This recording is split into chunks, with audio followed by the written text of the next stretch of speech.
So, everyone, welcome to the second episode of ExCog Radio, hosted by me, Angel Lux, and Ayuki Kida, and also Variel Ambergold over there. Joined yet again by the most cursed man in the Discord. Yeah, and Mr. Kida still doesn't have an opener, it seems. Wait, yeah, no, I don't. I'm blue. Double-D-double-die. Sure. Let's get on with the tour. Sounds awesome. And as always, we're gonna record these on location. So today we are on Lich in Mr. Kida's house. What's the address for here if you want to come join us? FC house, I actually have no idea because most of the time people just teleport to me. Let's see if I can find out through my own friends list. Okay.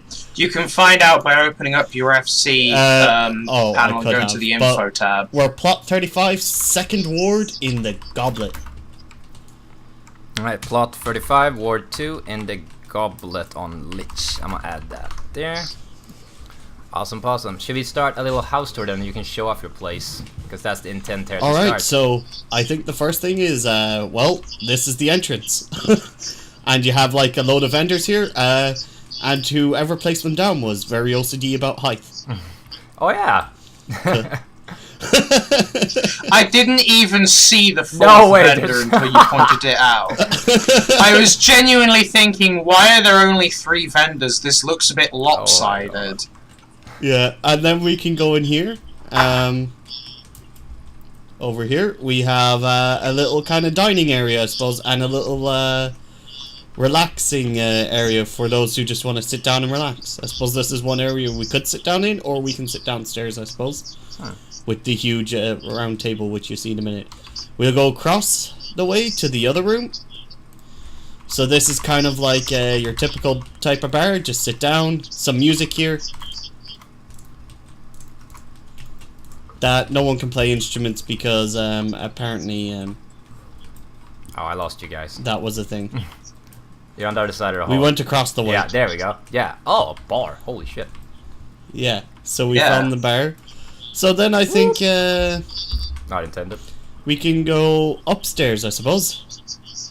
This is where things start to get fun. So for a start, we have 2 mannequins and then my throne. Yeah, these mannequins aren't creepy at all. I'm gonna say that to the end of the day. These are creepy. Right. Well, of course they are. They're mannequins. Yeah. And then I think I'll take you to the next place, which is probably the most expensive area. Oh my the aquarium. Wait, did you buy these aquariums? No, we made them. We made them. It's just like they're not that difficult to make. No, but they're still horrendously expensive.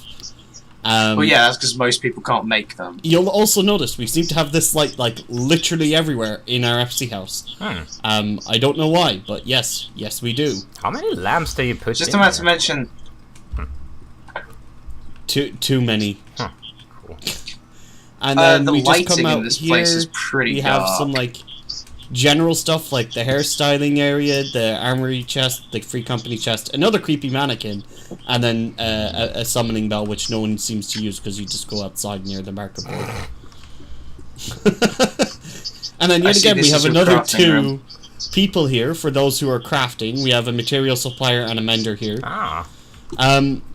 This is the huge crafting area for those who are new to crafting. So you get all the buffs. We can get back here. We can come back here later, actually. Yeah, so like this is we'll be covering this eventually. Huge area for crafting, really. And those crafting benches are like useful for low-level people, correct?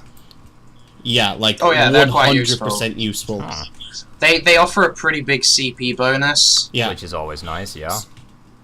Yeah. So if anyone doesn't know what that means, we'll be explaining that later. Yeah, it has nothing to do with because underage today's children. topic.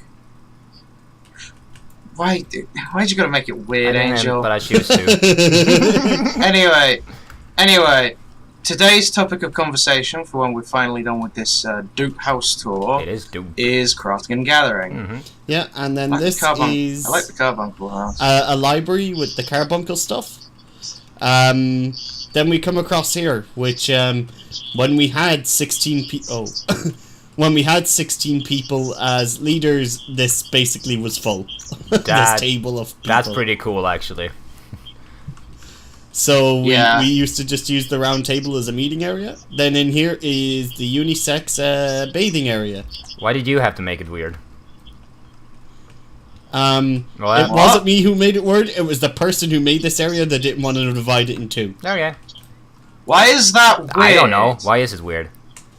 Like, there are more cultures where a unisex bathing area is a thing than not. I mean... And a neat little glitch. If you come to see where I am, you see how I got in the door?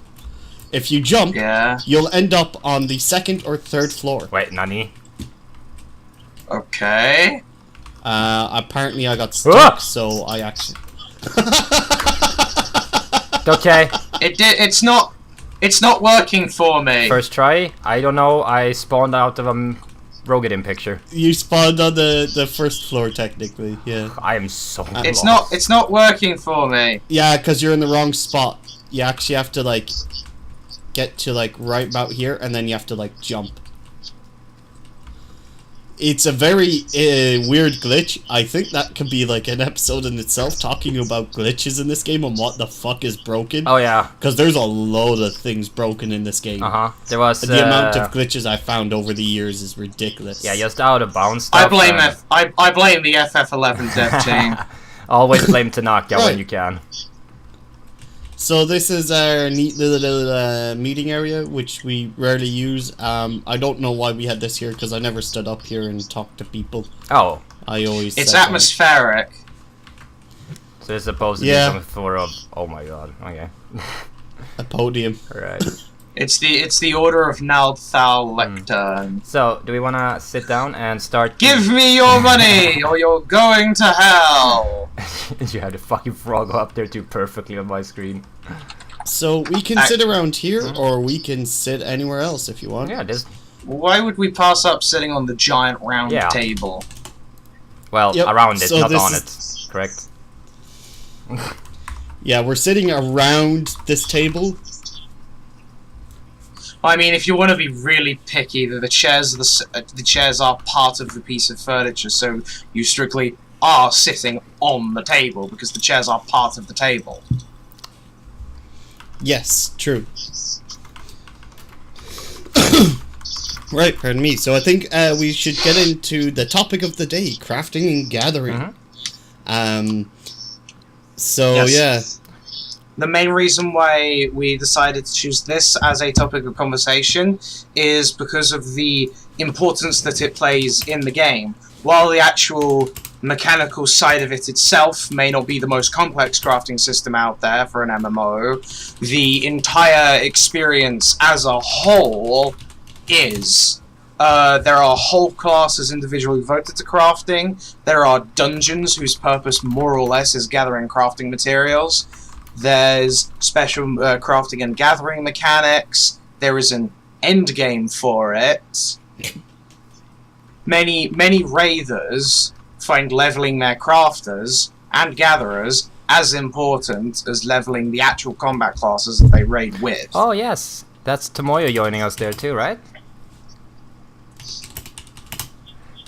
Hello Tomoyo. Hello, Tomoyo. You can make your way over to Mr. Dean's FC house and join us there. Yeah, You're already there? Nice. We're sitting around the huge freaking... I don't know, so I guess Offer's Table of Doom? It's the Knights of the Round Table. Yep. Or it's the Round Table replica. It very much is. I should know. I made one for my FC house and it was too big to fit. There's so much furniture I built over the years for my small house. That's just like, how am I supposed to fit this? This piece of furniture basically just mansions. That's it. Anyway, so I guess we should probably go over the basics of crafting for anyone that doesn't know or doesn't do crafting, because I know that not everyone does that. There are 8 crafting classes, each of which covers a specific area of crafting. So there's carpenters, there's goldsmiths, there's weavers, carpenter, blacksmith, armor, goldsmith, leatherer, weaver, alchemist, and culinarian, in that order. If you look in the Disciple of Hand list. Yes. And there are 3 stats which govern your crafting. There is craftsmanship, control, and then CP, or crafting points. Craftsmanship raises progress, control raises quality, and crafting points are the mana equivalent for crafters, which is what you use to use your crafting abilities. The actual crafting itself simply consists of two bars need to be filled: progress and quality. Progress must be filled, and filling the progress bar is what finishes the craft. Control, the more the control is full, the higher the chance you have of getting a high quality item. And high quality item is superior to the original in every way.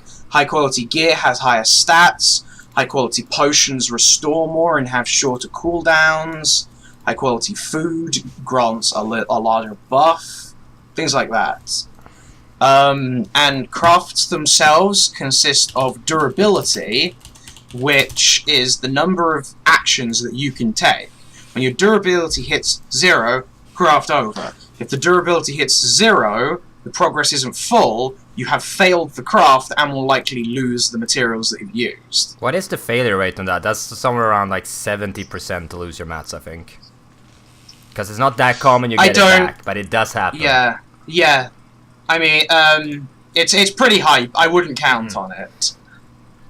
And as for materials themselves, materials are divided into normal quality materials and high quality like gear and potions and food is. High quality materials, using high quality materials increases the amount of quality that you have at the start of the craft, which can be invaluable in making high quality versions of higher tier stuff. Like, for example, raid gear. Thing is, the control in this game is on an exponential scale. It's not linear. So the higher your control, the quality. The higher your quality, the more quality will increase your high quality percentage chance by. Like, if the bar is half full, you only have a 15% chance of making high quality. Yeah, but even back in the day, I remember you needed some normal quality tokens for the 2.x endgame crafting gear. Normal quality. So you just needed to finish the progress. You left it at 1% HQ rate.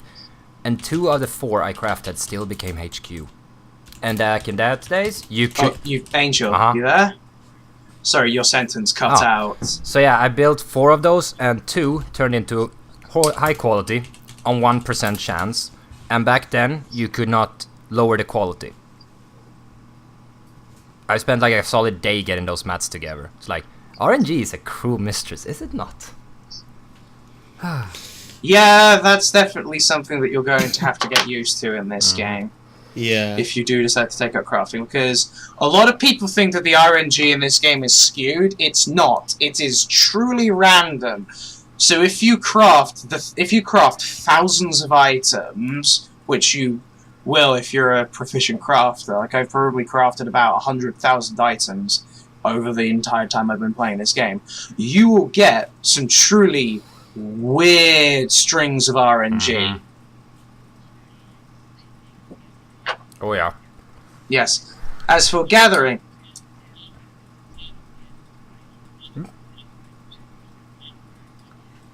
at that point, you go buy a lottery ticket.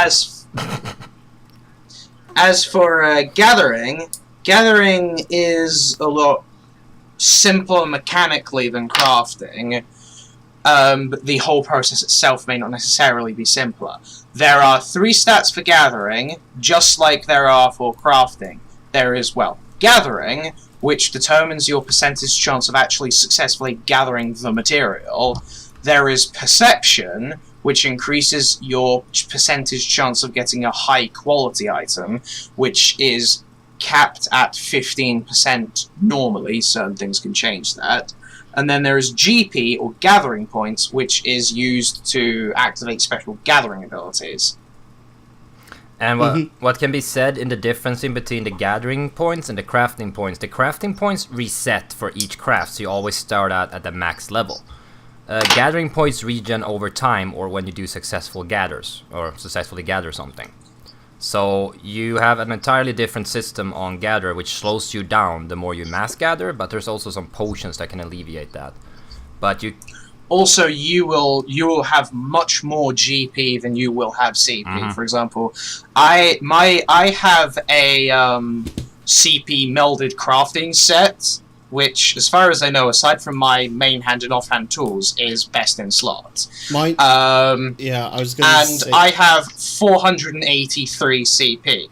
On the other hand, with my gathering gear, which is just simply the certainly not best in slot stuff grabbed from the vendor, I have 718 GP. Someone just asked a good question on Aoki stream. What do you prioritize with the materia? We will get into that later, because materia melding for your crafters and gatherers is actually a lot more complex than it is for combat classes. And there's a lot of debates on what you can actually do, because there is the CP type of builders, which is the most common type, and then there's the control type of building, which is still perfectly viable. You just have to change your rotation.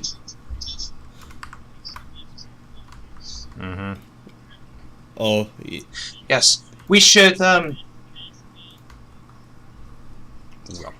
think we should probably start off just by discussing, well, the start of crafting. So, start at level 1 to level 50, or the ARR leveling experience. What I would say for that... Which could be summed up in 2 sentences. Buy vendor gear whenever your current gear becomes obsolete, and do levy quests. Craft a lot of the more complex systems in crafting came out in Heavensward, or, well, Stormblood, kind of. So the ARR system itself is a lot simpler, and vendor gear will do you until you start hitting the high tier stuff. When you hit like level 50, you can get a ironwork set, I believe, that will last you to 60, and at 60 you can get another set which I don't remember the name of. That will last you... Not the ironwork set is yeah, for it's 60. Artisan for 50. That's correct. Artisan for 50 and ironwork for 60. Those 2 sets will get you from 50 to 60 and 60 to 70 with no issues. I crafted my 290 high quality stuff on an overmelded ironworks gear set. New tools, yes, but the gear, that was just level 60. Not much else was needed. Yeah. And like... Yeah, so... even as it stands now for this current expansion, you'll only need the end game gear, and it will last you till level 80 when it comes out. Yeah. Most likely. And one thing that I would like to add on the beginning of crafting is the first 5 to 10 levels are ridiculously quick. Like, you barely have to do anything, you barely have any abilities. But after you hit... Just craft your way through it. Yeah. But after you hit level 15, I would recommend everyone to stop there, go to the next crafter and get them to 15. Because there's something called cross-class skills, which are very important for crafters. And at level 15 you get the first Omni set of those, and at level 50 is the second one. The level 15 ones is gonna really help you to level. Yeah, especially Waste Not from Leatherworker is a good example, right, Variel? Because there are... Aoki can probably bring this up on his stream if anyone wants to take a look at it. But while the combat classes lost cross-class and got the roll action system, there are still cross-class abilities for the crafting classes, and that is a major part of leveling in ARR. Is you want to level your crafting classes similarly, so that you can get these useful cross-class actions, because they are, well, extraordinarily useful. There are a couple of examples from the level 15, what was it? Well, you have both Culinarian with Tasted Touch, you have Alchemist with Tricks of the Trade, Weaver with Careful Synthesis, which is really nice, and you have Leatherworker, which will give you... Yeah. There we go. What's the thing again? Like... Leatherworker gives you Waste Not. So, yeah, here's an example of how good these abilities can be. Waste Not halves the durability use of every action taken while under the effect of Waste Not. And the second one, which you get at level 50 for Leatherworker, lasts for 8 steps. So you can get a lot more actions into your craft with that. Or another one, which is quite possibly one of the most important crafting abilities in the entire game, is the level 50 ability Byrogot's Blessing for Carpenter. That is going to be... That still is the centerpiece of most crafting rotations. It's the last it's basically the last step in your progress. Yeah. More or less. Yes. Because there is a mechanic for crafting called Inner Quiet. In ARR, you basically just use it for Byrogot's Blessing, but more uses get added to it later on, where every time you do something which increases quality, you get a stack of Inner Quiet, which boosts your control, so which increases future increases in quality. So the more actions you take, the more effective your actions become. The reason why Byrogot's Blessing is so powerful is that it gets a 20% bonus for every stack of Inner Quiet, and not including the first one, and Inner Quiet can stack up to 11. So Byrogot's Blessing will, if you have 11 stacks, not only does it use that control bonus from all 11 stacks, it also has a 300% efficiency rate. So that's with like a Byrogot's Blessing stack boosted by other abilities like, for example, Great Strides, which is earned at level 21, which doubles the efficiency of quality increasing actions. That's how you can get these insane Byrogot Blessings where you do 3 times the maximum quality needed to get 100% high quality in a single action. And if people are wondering what 3 abilities you should always use with Byrogot's Blessing: Ingenuity 2, because it lowers the step by 5 levels, Great Strides, and Innovation. Yep. Actually, no. I will just a quick addendum to that. For your regular crafting, Ingenuity doesn't matter. It's when you get to master recipes, which we will cover soon, actually. Ingenuity, as Virus says, only counts for the star recipes, as I call them. Yes. Because every crafting recipe has a level to it. And if your level is lower than the level of the crafting recipe, then you will get penalties to progress and to quality. So, what Ingenuity does is it lowers the level, which would take away that penalty. The reason why it's so important in high-level crafting is because you can get special star recipes, which are 70, 71 star, 72 star, 3 star, and 4 star. These continue to count as higher levels, despite the fact that you are capped at 70, because that is the current level cap. So you're getting the penalty for being too low a level, even though you're at cap. That's why Ingenuity is so important for very high-level crafting. But we've got, and that does actually bring me on to the first major step in ARR crafting, are the master recipes, which you can unlock in Mordona once you hit level 50. Yeah, but is there any point? There is, actually. Yeah.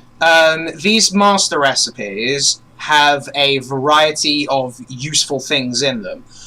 Back in the day, this was how you crafted the top tier raid gear. Obviously, that's not quite as important because of the fact that that is now 2 expansions old.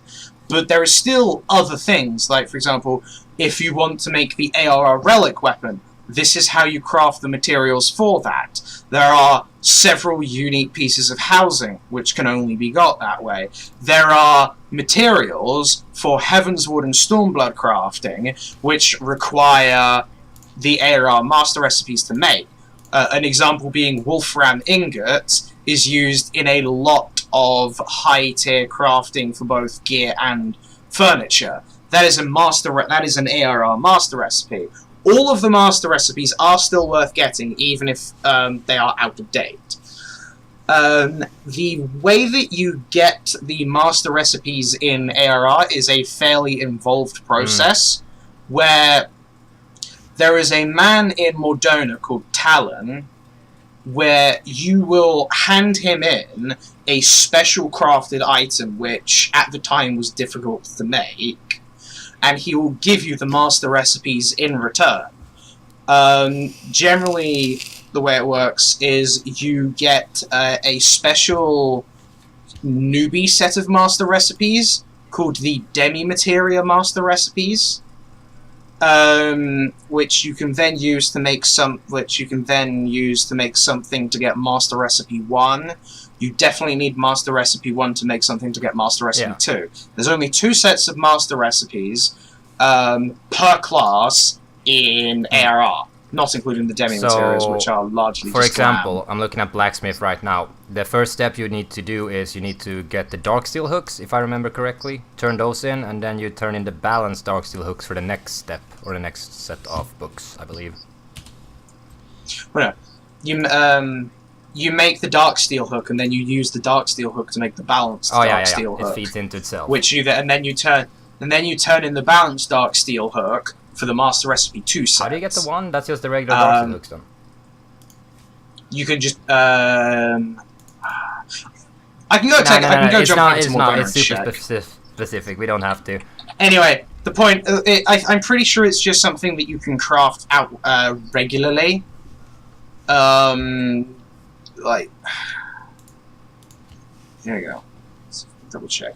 It wouldn't surprise. I don't remember exactly, but it's just something that you can craft normally. It might be. I think it. Anyway, that's just getting. We're sort of getting bogged down in a very specific detail. So, yeah. The master recipes were just the end of ARR crafting. Yep. Heaven's Ward is where it gets a lot more interesting. Yeah, and I don't think we should get too much bogged down on all the older stuff because we don't really have too much time to talk about it, but I think one thing we should just quickly discuss, and if you guys want to follow me upstairs to the second floor, to where the crafting thing is for low-level crafters if your FC has it. This is between levels 1 and 50, and it is extreme. 1 and 60. 1 and 60. Okay, so this will probably go up to 70 when it reaches 80. Oh. So basically, you get a CP increase from each of these benches. Each bench is different for each class. So, like, for example, this is Carpenter. This is Goldsmith. I have no idea what this one is. Chef. That's not a recipe. I think this is the Savage Gordian Bureau. Right. This is just furniture.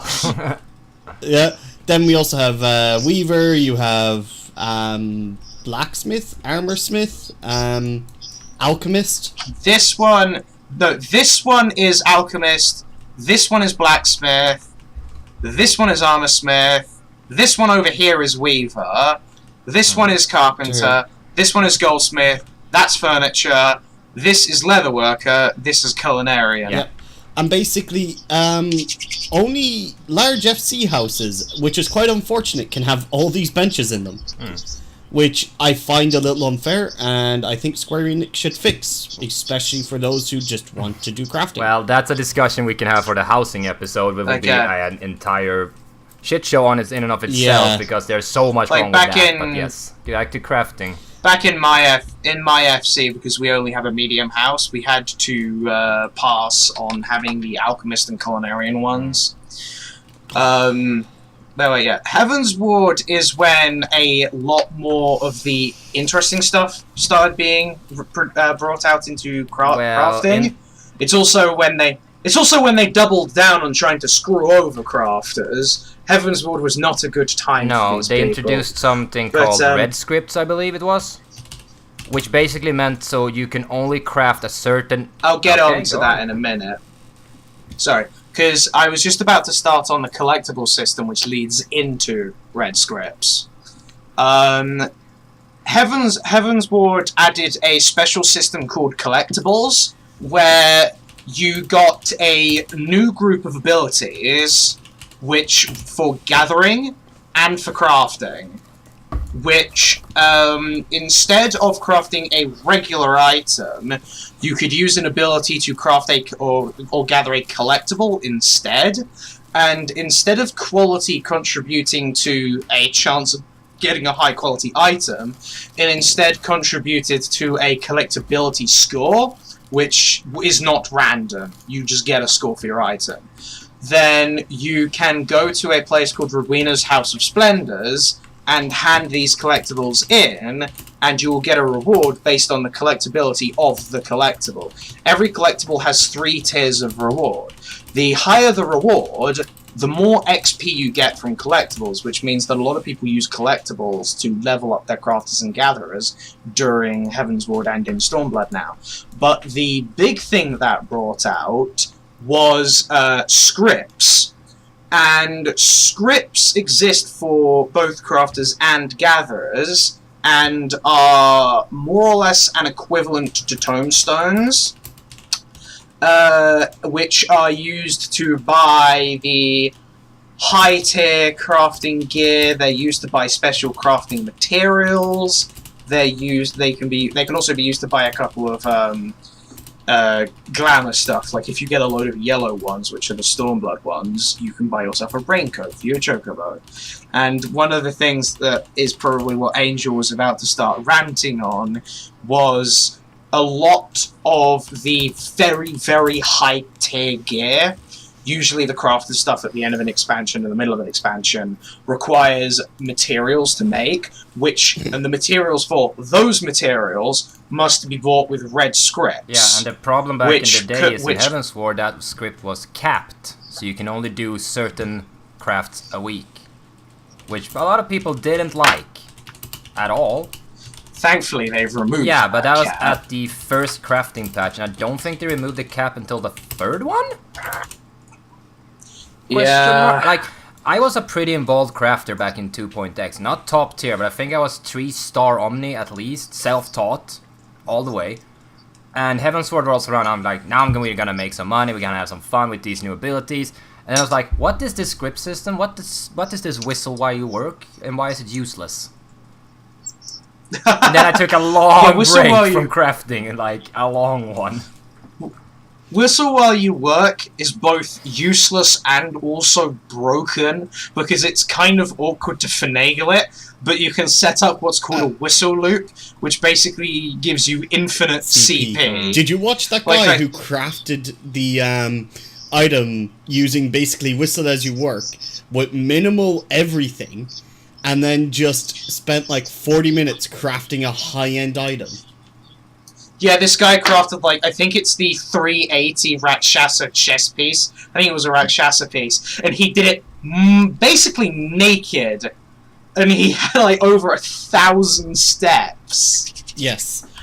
And to remind people as well that crafting isn't all that complicated. You hear people talking about 50, 60 step rotations, but, like, when I talk about a 60 step rotation, 50 of them are flawless synthesis. Just mashing that button over and over again. Yeah.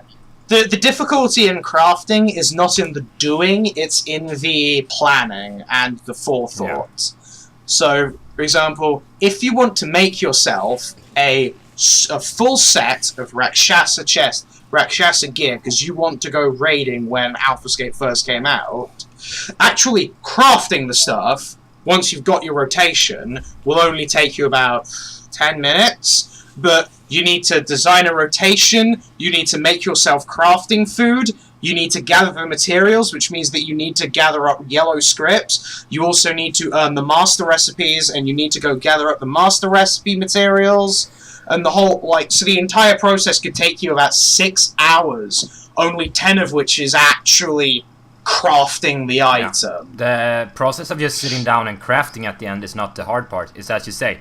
You need to go out all across Eorzea, gather stuff that is on sometimes timed nodes, so you can only gather like every half an hour and get like 10, 15, maybe you need 60, 80. And then you go back with all that stuff, and then you need to make some of those stuff you crafted into materials that you can actually craft with too.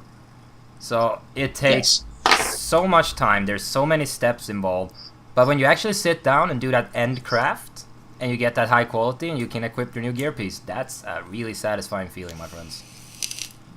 Especially when it puts you at the cutting edge.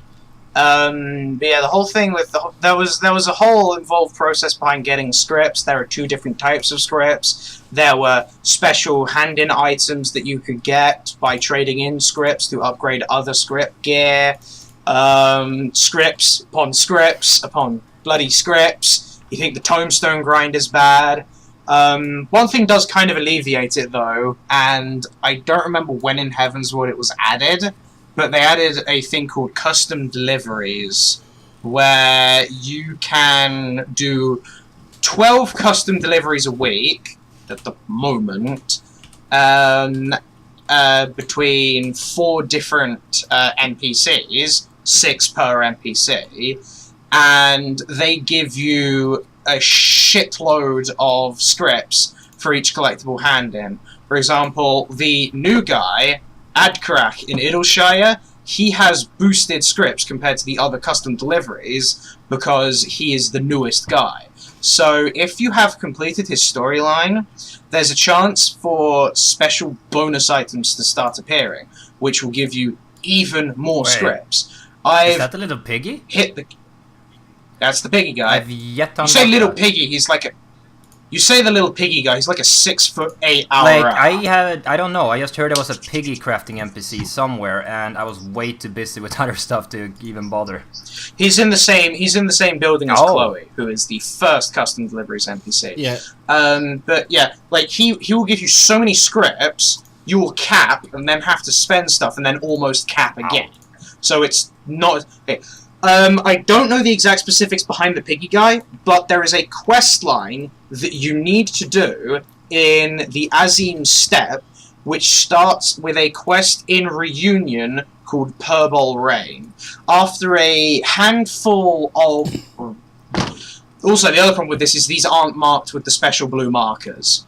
But once you've completed this quest line, then the next time you go to Idleshire, you can trigger a cutscene which has a bunch of guys looking for Adkarak burst into the hard place, which is where Chloe is if you've done Chloe's. Not Chloe, Zoe.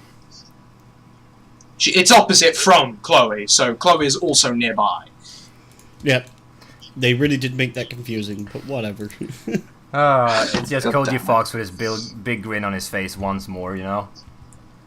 The first one is Purbol Rain, like Purple Rain, and it has... that's more or less Heavensward crafting. It was just grinding crap loads of scripts and grinding crap loads of materials. You know, that's just another quick gripe. They made everything so much more expensive in Heavensward. Like, if you wanted to make a sheet of leather in ARR, it will be 1 skin and 1 element. Now, it's like 3 skins, and a hidden item from a gathering node, which means that it's not guaranteed to spawn when you check the gathering node. And how many goddamn buffaloes do you need to go kill to get those 3 hides?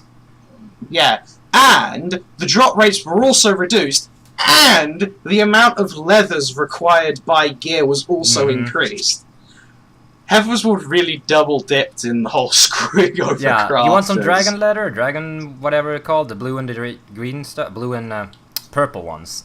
Dragon leather. Oh, yeah, the amphi leather, yeah. Like, yeah, you need to go to, like, Mogholm and farm these goddamn wyverns for an hour on end, and you maybe gotten 12. That's 4 leathers, congrats. Also, these were level 58 mobs that you had to farm back in, which was near cap back in the day. So, if you were trying to get that amphitheater leather to improve your gear, you were just, like, each amphitheater would take you about 20-30 seconds to kill, possibly more, but you need to kill about 20-30 of them. Yeah, because even if you kill 5 or 10, that's not even a guarantee that you got 1 leather at that point. Because they had like 2 or 3 trash items too, like fangs and something else, I believe. Yeah, Scales. like that's another thing that we will cover later is beast tribes, because beast tribes are both important but not a core part of the crafting experience, and they were also in all 3 expansions, but slightly different in all 3. Yeah. But the master recipes are back again, except now instead of having to craft unique, difficult to make items, you just need to grind up a large amount of scripts and then hand them over. You just hand them in, buy the books. I don't know if I prefer that system more, but there's at least less RNG with the items you have to make. I personally preferred the old system because master recipes, it's something that you need to do twice per expansion. So making these special high quality untradeable items made me feel, actually made me feel a semblance of pride getting my master recipes, because I progressed fairly slowly through crafting. So when I did master recipes for the ARR Mastercrafts, I actually did it at level 50-51 with ARR crafting gear. So it was actually difficult. I didn't just rock up with late Heavensward stuff and knock it out in 3 moves. And that felt more satisfying than having to craft 30 high-quality bear-ass hats and hand them over to Rowena. True. It's, like you say, it's a different, reward structure. Yeah. Not that I necessarily dislike the script system. I like the script system over not having it, because it adds a level of complexity to what you do beyond just, here, make 50 of these things. Yeah, and it's also you can use those scripts to buy a lot of materia, other mats, books, like we said. There's also a lot of stuff in there for, overall. It's nice to have, that currency feeding back into what you're doing, both crafting and gathering. Yes, Mr. Kiba, go. I was going to say, we're actually kind of running low on time. We have, 15 minutes left. I think we can go for another, to 10, 20 past at the latest if we want to. Yeah. Okay, well, I guess I'll just skim over Stormblood then, because Stormblood was, and you'll hear this from pretty much everybody at anything, Stormblood was Heavensward again, but slightly better. So Stormblood made the crafting less tedious, where the collectibles were slightly more interesting. We got more custom deliveries than NPCs, and the custom deliveries were worth more scripts. This was also when we added this was also when the treasure dungeons really became a thing. We will be discussing the treasure dungeons more in depth on a later podcast, or otherwise we'll be here for 8 hours straight. But essentially, the treasure dungeons were if you use the highest tier treasure map of that expansion, you had a chance of opening up a portal and going into a special dungeon, which would give you crap loads of gear, crap loads of loot. And a lot of that loot was mid-upper tier crafting materials, upper tier crafting materials. But they sold for millions. Oh yeah, especially the unique stuff. Yep. But that's more or less Stormblood. I don't think anything new or unique was added in Stormblood. It was just a good refinement to the thing that Heavensward set. I was going to say, with Shadowbringers, I think they will still improve on it, because I think making the system too easy makes it too accessible. Making it too hard, which they done in Heavensward, a lot of people didn't do it. And then in Stormblood, where they cut back a bit, a lot more people opened up to crafting and actually started to enjoy it. But a lot of those people that started crafting in Stormblood are also just relying on macros, because as you say, it's so accessible and so open and so calculated now and so easy that all you need to do is look at a guide, get the correct set, meld it, and then you just click a button to make everything in the game. That's not really crafting to me, but I don't mind if other people do it. I mean, to be fair, that was a thing that could be done back in Heavensward. I done that in Heavensward, actually. So yes, you could do it in Heavensward. In my opinion, using a crafting macro online isn't really any different to looking up a guide to a fight.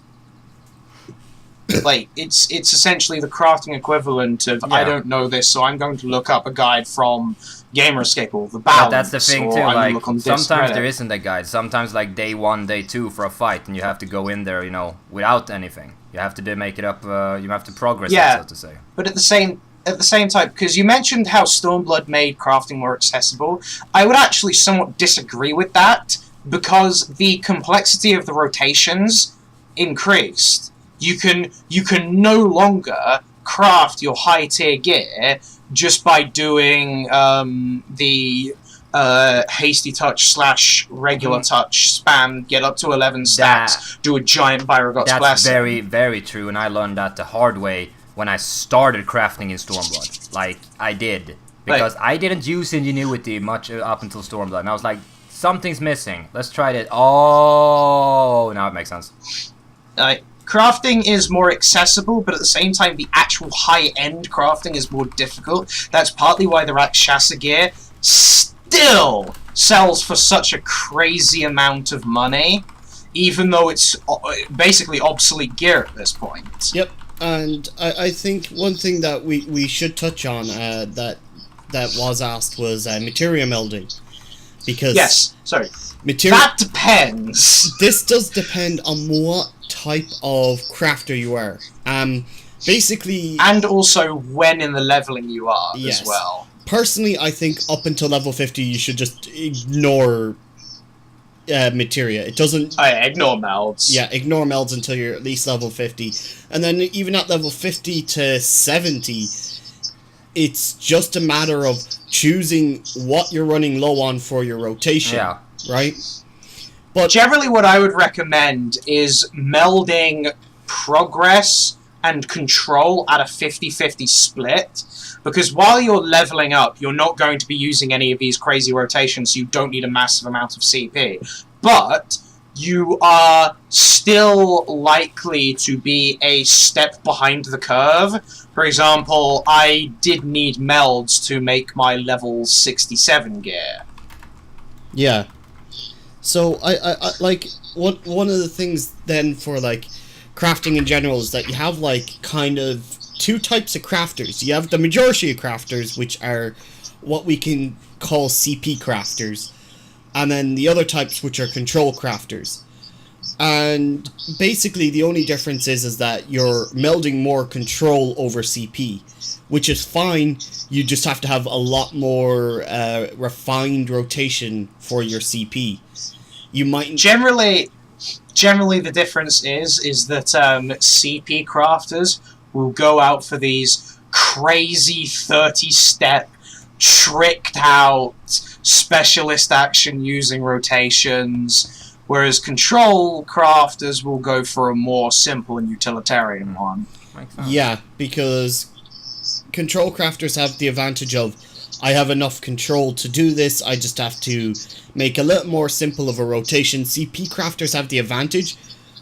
In my opinion, actually, I don't use any specialist actions at all for my CP rotation. So, personally, I think CP is a good way to go. Yeah. And as for gathering, because I can do this in a couple minutes. That's very easy, yeah. Gathering mirrors crafting a lot. You can clearly tell that they were designed to work in tandem. You will progress in the same way. You will level up using levy quests from 1 to 50. When you get collectibles, you'll level up using collectibles, the same as with your crafters. There are master recipes, well, air quotes, master recipes for crafters and gatherers. In Heavensward and Stormblood. They are called the Folklore Books, and what they do is they allow you to access unique timed nodes which will appear once every 12 in-game hours, and from those you can gather the materials required for the really high-end stuff. The timed nodes back in ARR appeared once every in-game day, which meant they were kind of tedious to gather from, but you didn't need anything like a master recipe book to access them. Gathering collectibles as a gatherer is actually slightly more complex than it is with crafting, because with crafting you use pretty much the same rotation that you would use normally, whereas with gathering you have a whole new set of abilities to increase the collectability before you actually gather the collectible.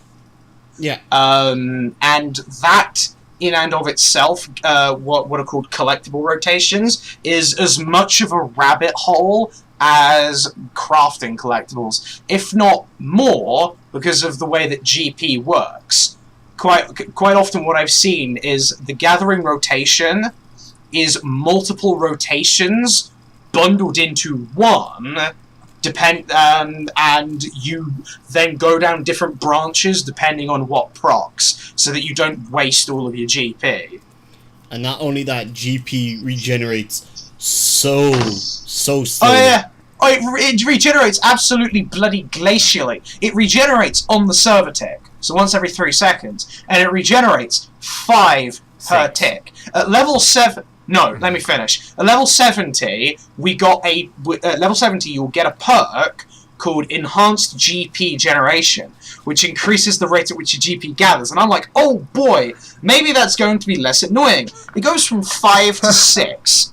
I have 718 GP. It takes me about 5 minutes to fully regenerate all of my GP. No, it's 5 to 6.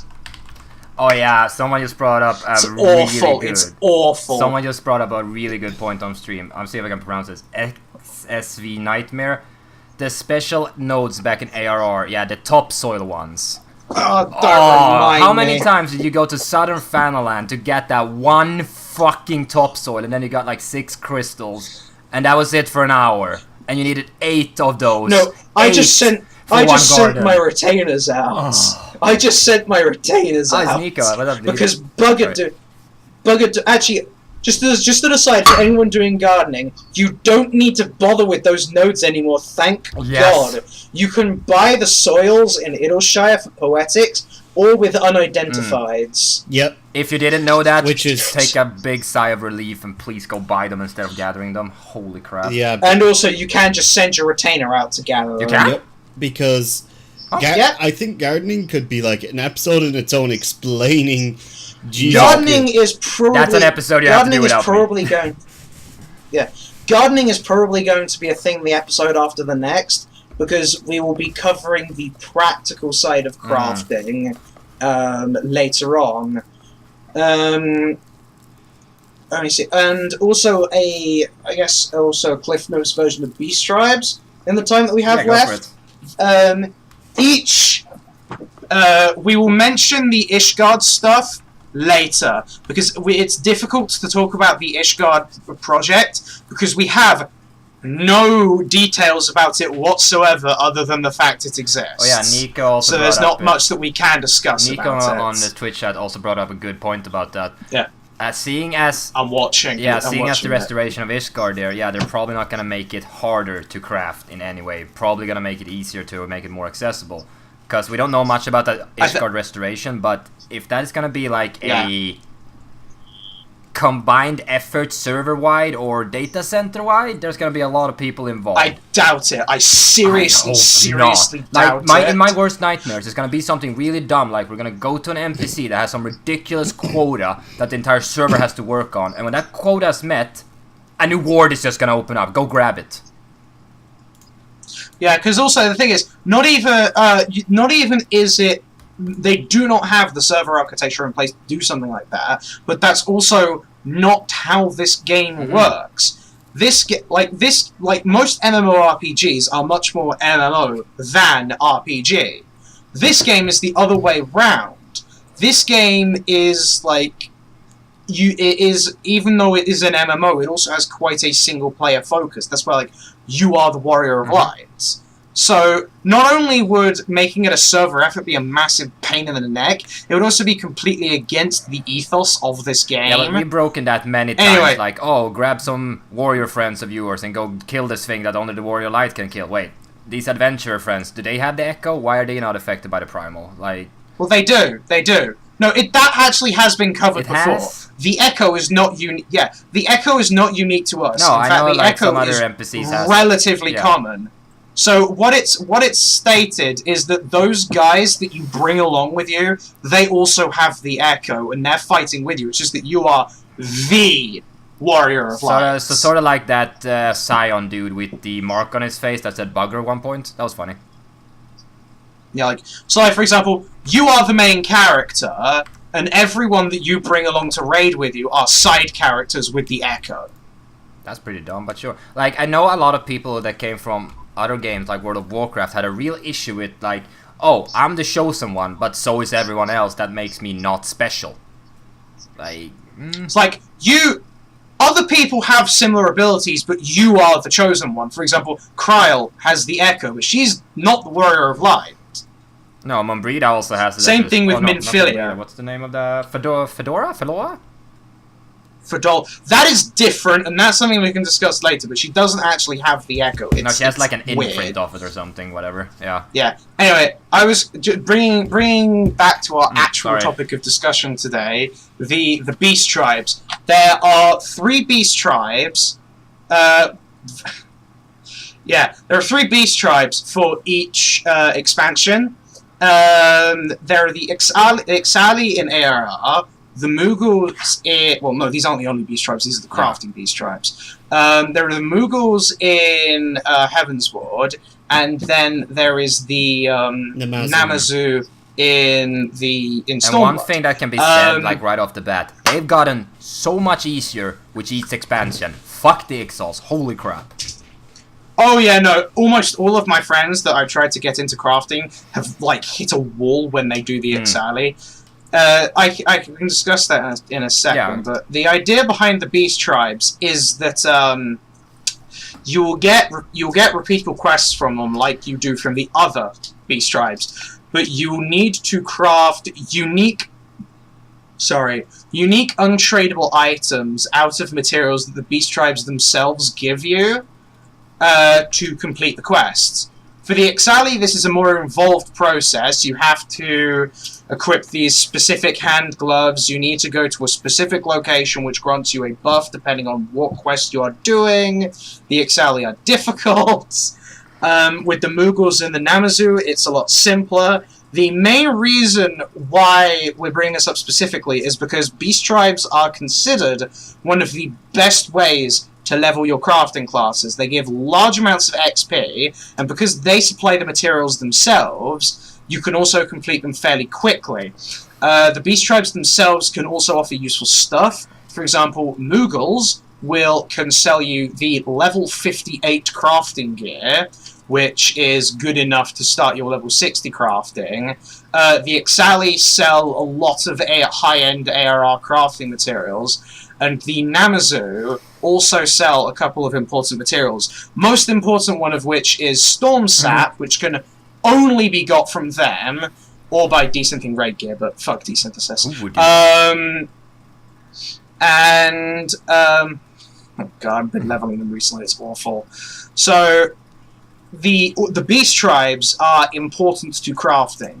They aren't necessary. You could hit 70 and never touch a beast tribe, but it's generally regarded. The one thing you should be careful for, though, is do not try to level from level 1 with the Ixali. I know they say their crafting quests are level 1, no. They're not. You're going to want to be level 36, so you can get the first couple of crafting actions, so that you can actually do those quests, because those are not easy quests, especially seeing as they force you to equip these garbage hand pieces. Don't even give get you me no started stats. on those. And another thing about the Ixals, which everyone has an issue with, and this has happened to everyone I introduced it to, just like with you, Variel, you said you'd do that too. As soon as they get their first Fisher quest, they're like, wait, I need Fisher for this? Yes, you do. Oh yeah, you do not need Fisher. Okay, the gathering quests under the Ixali are optional, and you do not need to take fishing. And if you're wondering why we did discuss fishing in this episode, that's because fishing is its own entirely different beast, and is also honestly not really that important to crafting a lot of the time, because Square Enix seem pathologically afraid of locking important crafting materials behind fishing. I can only think of 2 examples, and they were both in Heavensward, back when Square Enix decided they hated crafters. There was one reason I leveled my Fisher to 50 back in the day. That was to decent one of the harder to catch fish, so you can get the waterproof cotton to make the Corel beach skirts, that kind of stuff. That sold for a lot back then. So that was the reason I leveled both my fisher and my decent. But now, since they introduced spearfishing, you can actually get Aetherborn Dusk Sand or whatever it is from there, and that's necessary in endgame crafting nowadays. So yeah, fishing is back, but spearfishing, not regular fishing. Go figure. Also, it's not necessary either, but there's... No, well, you can... so the sand, which you can use from crafting, which you get from fishing, I don't think is used in combat gear. It's used in crafting gear. However, you can buy these sands with scripts from the vendor, and not only that, but there are a lot of fishing collectibles that you can get. I'm talking specifically about crafting, because there are, let me see, the only examples I can think of when fishing was necessary for crafting was shark oil back in ARR, which to this day is actually still quite valuable, to be honest. However, shark oil will sell for about 9k each. It sells for about as much as some Heavenswood and Stormblood crafting materials. Shark oil, however, you can skip over that because it's for mid-tier crafting. Then there was Intelligence Dissolvent and Mind Dissolvent in Heavenswood, which required Mog Poms and Blue Cloud Coral respectively. I can't really think of any time fishing was important in this. I mean, it's used for a couple of raid foods. Like, I'm pretty sure that sand we're talking about that you said you can buy for scripts, I'm pretty sure you couldn't do that in a couple patches after it was, like, less relevant. Yeah, hang on, let me do that, because I'm pretty sure, like, we had a real issue in our FC. I had to level my fisher to help out with it because we only had one dude that could do spearfishing.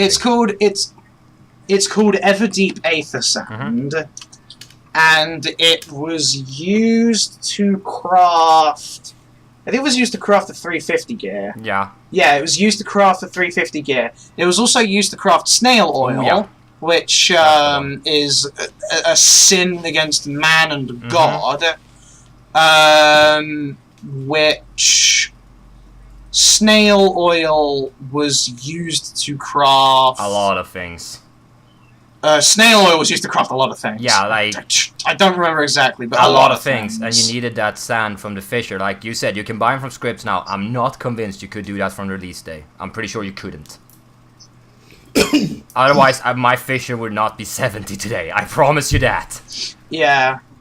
I think we're getting close to wrap-up time, though. Yeah, we should... We've basically mentioned everything that we wanted to discuss about crafting and gathering. Next week, we will be discussing raiding and how to get going with raid and raiding in general. Then the week after that, we will be discussing how to start with raiding, which will also involve covering the more practical uses of high-end crafting and gathering. Any questions that you have, from today's podcast, which we didn't answer, make sure to hold them for the podcast next week. We will also be doing 2 podcasts this week to sort out our schedule. The next podcast will be 2 p.m. server time on Saturday, and that's when we'll be holding our podcasts in the future. And that's server time on the light data cluster. I'm not sure if it's the same on the chaos. It is. Server time is the same. Okay, so for light and chaos, it's the... And if we somehow have any American viewers or anyone else from any other time zones or data centers, you're going to have to check. And one thing I wanted to add too, with next episode there's a live letter, so the first half of that podcast is probably just going to be the live letter. Yes, we won't have as much to say about raiding as we've had to say about dude, I can talk about raiding for 5 hours. Yes, but 4.5 hours of that will likely be crazed angel rants. Yeah, it will be a lot of ranting, that's for sure, at least. But people seem to enjoy that. Trying to cover crafting and gathering is like trying to cover combat.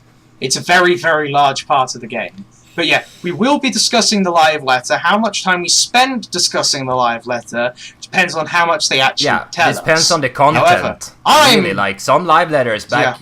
like mid-expansion cycles and such, how much non-information is in there? Like, they show us Let's be basically fair, this is the live letter before the release. but sometimes, you know, they show us sure basically nothing. They sit around talking for a little while, Yeah. show off some merch, and then they bring in like a voice actor, and that's the podcast, or that's the live letter. And then they talk to that person for like an hour. It's like, and it's not even translated! I'm just looking for... Yeah, what I'm looking forward to for the live letter as well is no longer having to deal with these stupid low-effort bait leaks. Like, yes, I'm sure your leak about Black Mage getting a res is correct, even though you haven't even used the same bloody font that the tooltips in game used, and you've made 2 spelling mistakes.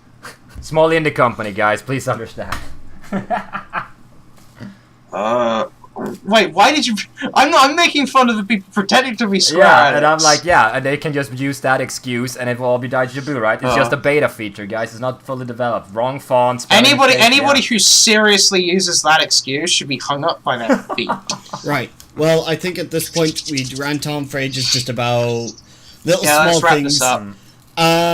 But thank you guys for tuning in to the podcast. My name is Aoyuki. We have our other host, Angel Lux, and Variel. Do you want to plug all some? signing out. Remember Don't you want to plug some stuff, Mr. Kina, first? Nah, not quite Okay, yet. we'll do that on Saturday, I guess. Meh. Myself, at least, sorry. Alright, so we're signing Is off. Lux lagging for you? Am I? A little bit. A little bit. Okay, so we'll see you on Saturday then, guys. Thank you much for tuning in to episode 2. Make sure to tune in next week when Angel Lux has a breakdown because they ruined his favorite class in Shadow. I don't have a favorite class anymore. That's the thing. If you don't have a favorite class, they can't ruin it.